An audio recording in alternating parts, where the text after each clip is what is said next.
What if a routine wildlife rescue turned into a groundbreaking discovery that would change the course of conservation forever? When wildlife ranger Rachel Carter received an urgent call about a distressed Mustang deep in Nevada's remote Red Mesa Canyon, she expected another routine rescue. But what Rachel discovered on that scorching July morning in 2024 would prove that some coincidences are in fact miracles in disguise. A rare silver dapple mare, one of only a dozen known to exist in the wild, was in the final stage of labor with life-threatening complications. What unfolded over the next 60 minutes would not only save two precious lives, but also lead to the discovery of the purest surviving Spanish Mustang bloodline in North America, revolutionizing wild horse conservation forever. Rachel, 35, had worked as a ranger in the Red Mesa National Conservation Area for over a decade. That morning, while maintaining trails under the blistering desert sun, her radio crackled to life. "Ranger Carter, we have a distressed Mustang reported near mile marker 15 on the scenic drive," dispatcher Maria Gonzalez said urgently.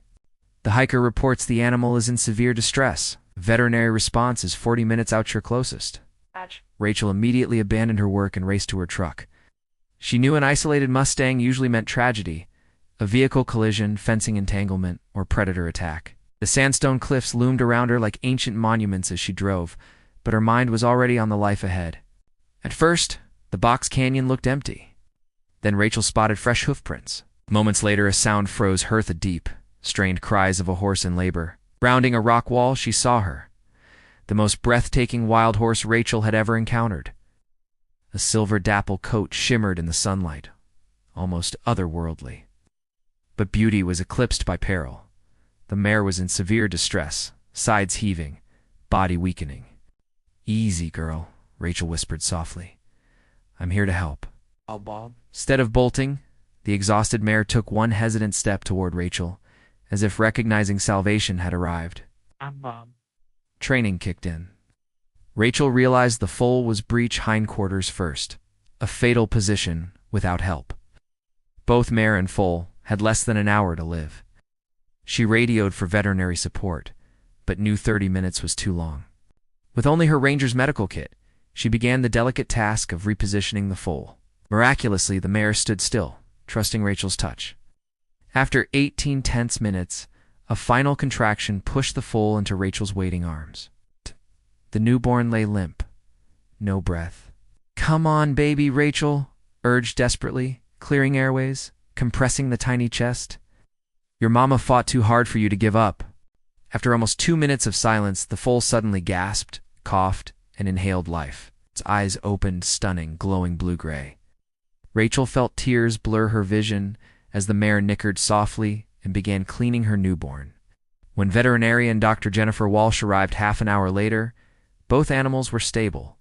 Rachel named the mare Luna for her ethereal silver glow, and the foal Orion for the miracle born under desert skies.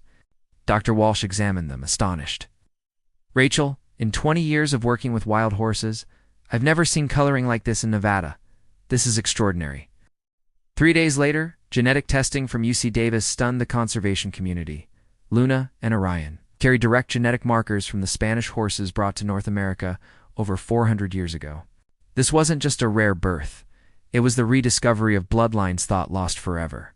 Equine geneticist Dr. Marcus Rodriguez arrived to confirm the findings. "These markers should not exist in modern wild populations," he explained.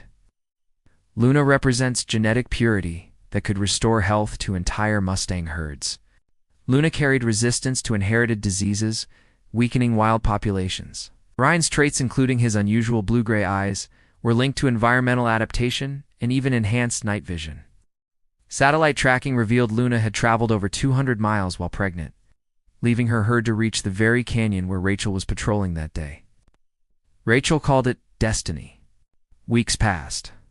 Luna and Orion recovered in a temporary enclosure, but instead of resisting, Luna bonded with Rachel, allowed handling of Orion, and even sought her presence for comfort.